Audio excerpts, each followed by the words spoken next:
Oke, sudah siap belajar ya semuanya? Oke, hari ini kita belajar mengenai apa? Mobilitas sosial.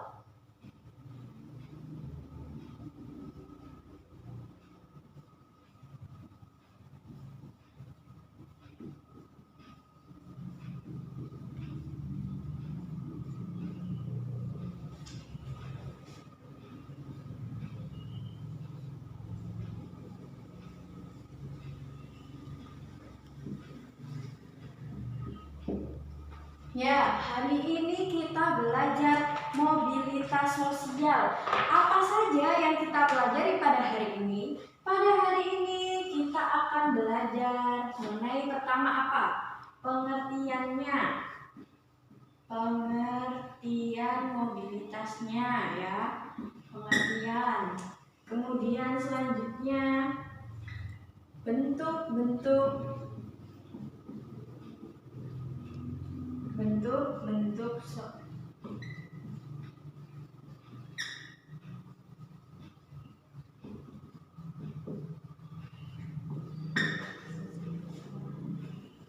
kemudian ada apa lagi?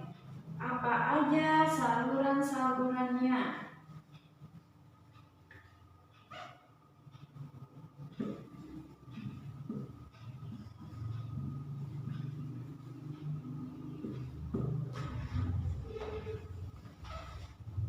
Lalu faktor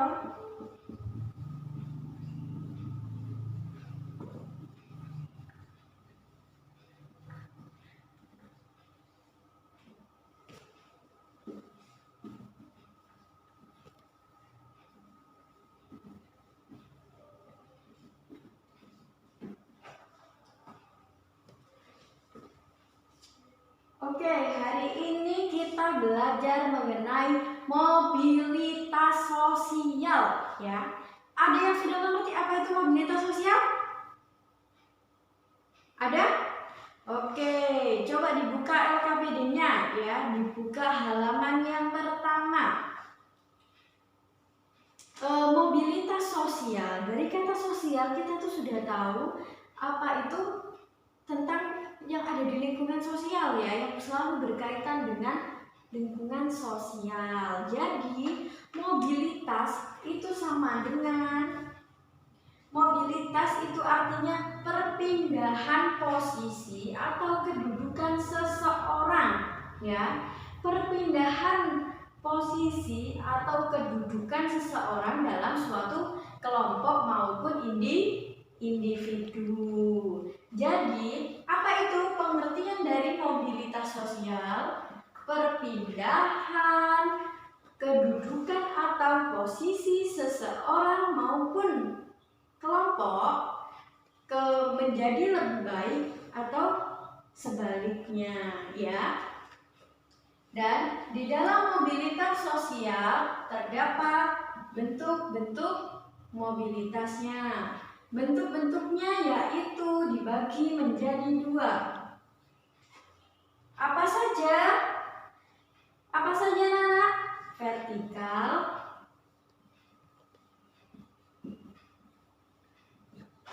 dan horizontal.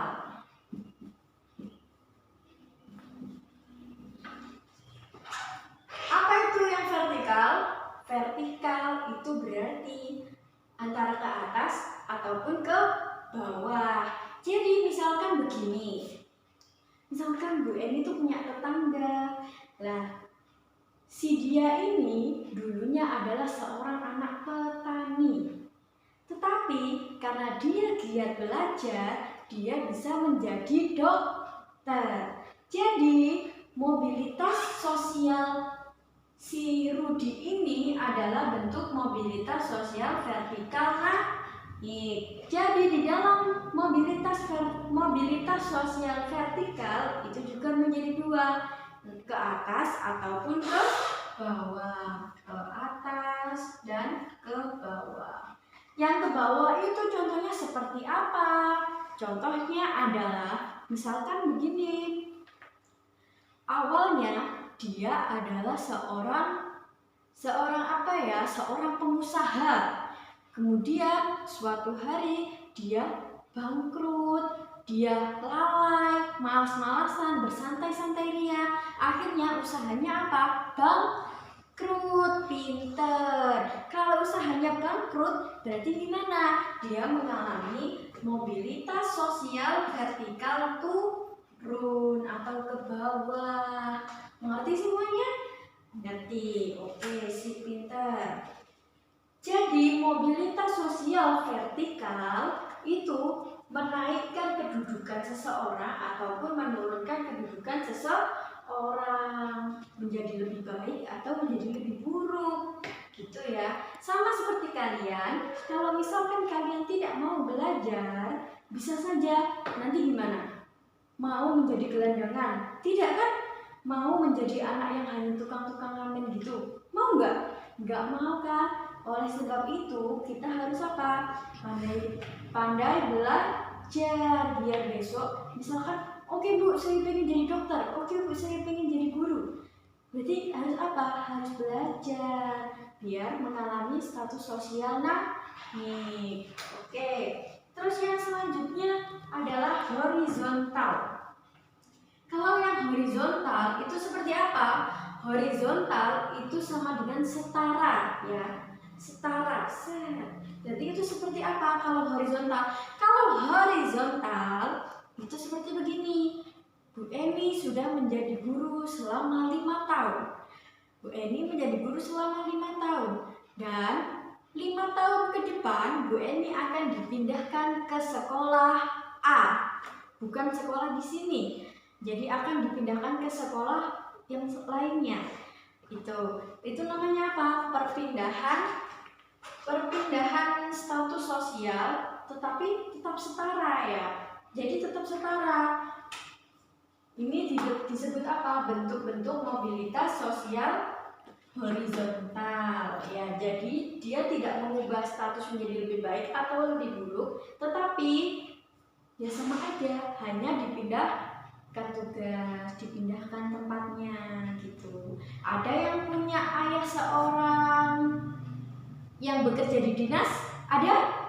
Oh iya, kamu yang kerjanya ayahmu kerja di mana? Oh, sekarang ada di Banten. Berarti suatu saat ayahmu juga bisa dipindahkan ke Surabaya ya. Ya kan? Ya, tetap bisa. Jadi tetap kayak dipindah-pindahkan gitu aja. Itu namanya mobilitas. Bentuk-bentuk mobilitas apa? Horizontal. Oke, selanjutnya kita belajar saluran-saluran mobilitas ya. Saluran-saluran mobilitasnya. Saluran mobilitas itu apa aja? Bisa. Yang pertama apa? Pendidikan.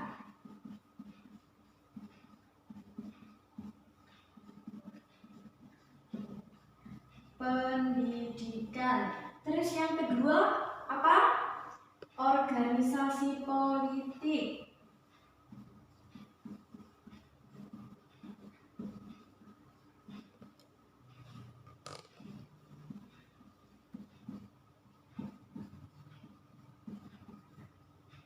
Kemudian yang ketiga ada apa? Coba kamu apa? Oke, si pintar, kegiatan ekonomi.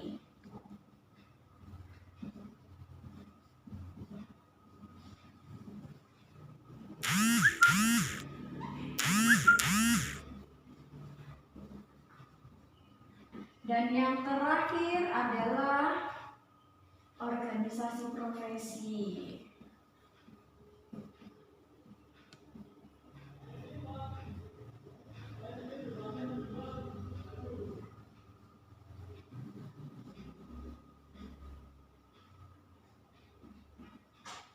Organisasi profesi. Jadi mulai dari yang pertama, pendidikan.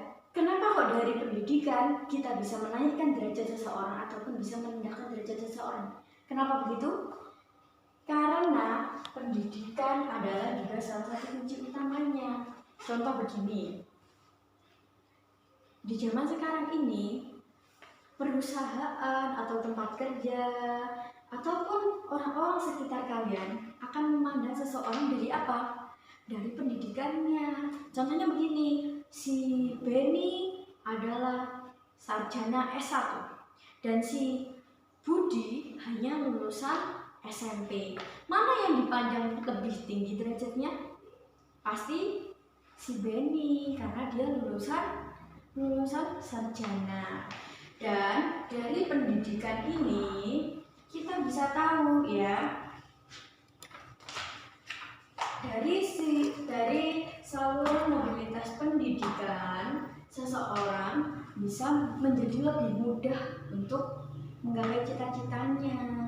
Misalkan begini, saya hanya lulusan SMA dan dia lulusan S1.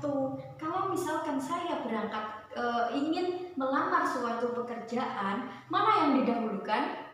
Pasti si S1 ini tadi. Ya, jadi kalian harus bisa menjadi lebih baik ya daripada sebelumnya. Contohnya begini, misalkan saya ingin jadi dokter, berarti kalau jadi dokter harus lulus S1 kedokteran, ya kan? Ya, dan sekarang saluran mobilitas melalui pendidikan itu banyak sekali dari pemerintah. Contohnya seperti apa? Beasiswa, terus bantuan dari pemerintah. Jadi tidak ada alasan untuk anak yang tidak bisa sekolah kecuali tidak mau. Oke? Oke, selanjutnya organisasi politik. Organisasi politik contohnya seperti apa? Partai Demokrat, terus kayak partai-partai Gerindra, gitu-gitu. Kenapa kok bisa Bu Eni? Iya, karena di dalam organisasi politik ini tadi seseorang dapat mengalami mobilitas sosial naik ataupun mobilitas sosial turun. Dari organisasi politik dia bisa mendapatkan uang lebih banyak lagi ataupun bisa mendapatkan jabatan lebih tinggi. Terus kegiatan ekonomi seseorang juga dapat menjadi saluran mobilitas sosial. Contohnya apa? Contohnya pengusaha. Jadi kalaupun misalkan Bu Eni pedagang es jus gitu ya, Bu Eni pedagang es jus, tetapi usahanya Bu Eni itu ada di mana-mana. Outlet esnya Bu Eni itu ada di mana-mana. Jadi kira-kira keuntungan Bu Eni banyak nggak? Banyak kan? Dan Bu Eni bisa menjadi orang yang kaya raya juga kan? Bisa kan? Ya, itu termasuk apa? Kegiatan ekonomi, menaikkan status sosial seseorang.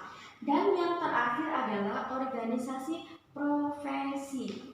Seperti yang Bu Eni sebutkan tadi, misalkan organisasi profesi guru, organisasi profesi seorang guru, dokter, tentara, itu bisa menaikkan status sosial juga. Dan yang terakhir adalah faktor pendorong dan penghambat. Faktor pendorong dan penghambatnya apa saja faktor pendorong dan penghambatnya? Faktor pendorongnya itu bermacam-macam ya. Ada apa saja? Coba dibaca. Bentar. Apa saja? Coba.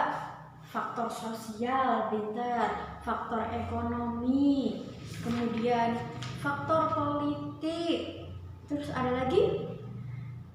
Terus kemudahan dalam akses pendidikan. Ya, sip, pintar. Kemudian siapa lagi yang bisa menjawab?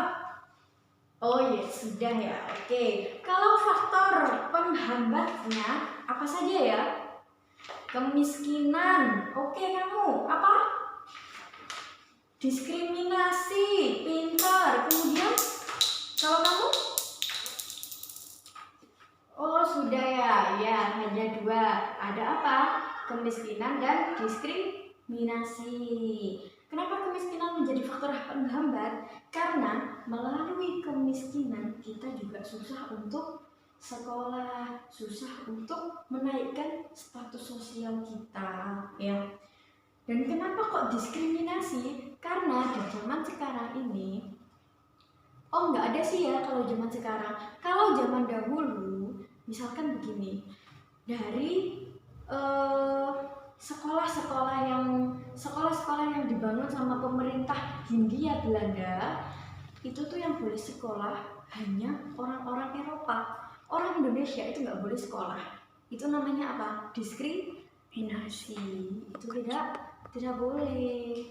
Tapi kenyataannya di Indonesia itu terkadang juga tetap ada namanya diskriminasi gitu. Dan mengapa kita harus menaikkan status sosial kita? Kenapa? Karena dengan menaikkan status sosial kita, seseorang akan memandang kamu menjadi lebih baik lagi. Jadi, dan yang terakhir adalah dampak mobilitas sosial. Ada dampak positif dan negatif. Dampak positifnya apa? Coba kamu. Oke, sip, pintar. Mendorong seseorang menjadi lebih maju, yang pertama. Kemudian yang kedua apa?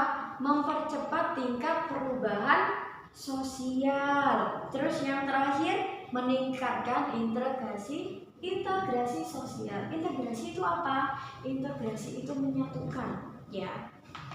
Oke, jadi mendorong seseorang untuk menjadi lebih maju, ya kan? Menjadi lebih maju, tidak miskin, mendapat pendidikan yang baik, kemudian mempercepat tingkat perubahan sosialnya, mempercepat tingkat perubahannya. Dan dampak negatifnya adalah terjadinya konflik, kemudian gangguan psikologis. Loh, kok bisa Bu terdapat gangguan psikologisnya? Karena kenapa? Ketika seseorang berambisi untuk menjadi lebih dan lebih, terkadang dia juga bisa mengalami gangguan mental. Bahaya kan? Bahaya. Jadi kalau kita belajar juga harus dibarengi dengan hal-hal yang positif. Bermain, nggak apa-apa bermain, tetapi itu hanya selingan agar kita tidak stres. Oke, pinter kamu. Misalkan di suatu desa ada orang yang ingin mencalonkan kepala desa. Pernah tahu nggak kepala desa mencalonkan jadi kades tapi nggak jadi? Akhirnya jadi apa? Jadi gila. Karena apa? Dia mengeluarkan uang banyak, ambisinya besar, tapi pada akhirnya dia tidak bisa menjadi kades. Oleh sebab itu, berambisi boleh, tetapi jangan berlebihan, ya, sesuai dengan kadarnya. Cukup berdoa dan berusaha secukupnya. Kemudian terjadinya konflik. Kenapa dapat memicu terjadinya konflik? Karena mobilitas sosial ini kan seseorang itu selalu merebutkan sebuah jabatan atau berebut status sosial, makanya terkadang bisa menjadi konflik. Oke, sudah paham semuanya? Ada yang ditanyakan? Ada? Oke, tidak ada. Sekarang secara keseluruhan yang Bu Eni jelaskan tadi, kesimpulannya adalah Bu Eni mau memberikan suatu kata-kata. Oke? Manusia itu tidak pernah lepas dari mobilitas sosial, karena kita selalu berkaitan dengan status sosialnya. Oke, pintar. Jadi mobilitas sosial seseorang bisa mengalami ke atas ataupun ke bawah. Itu tergantung siapa? Tergantung dari kalian semuanya, tergantung dari diri kita sendiri khususnya. Mobilitas ke bawah itu selalu dihindari dari orang-orang. Karena apa? Karena bisa mengalami kemiskinan, karena kita juga tidak bisa mendapatkan pendidikan yang layak. Tidak ada yang mau kan? Tidak ada. Oke, namun seandainya terjadi, hendaknya manusia menerima dengan lapang dada dan berusaha bangkit kembali untuk melakukan mobilitas ke atas. Dan untuk melakukan mobilitas ke atas, kita membutuhkan perjuangan. Seperti apa? Seperti belajar dengan giat. Kemudian yang sudah bekerja, berarti kita harus bekerja dengan sungguh-sungguh. Oke, begitu ya. Sudah cukup materi yang Bu Eni sampaikan pada pagi hari ini. Silakan membuka halaman selanjutnya dan dikerjakan soal uraian dan pilihan gandanya. Oke? Oke, Bu Eni tunggu ya.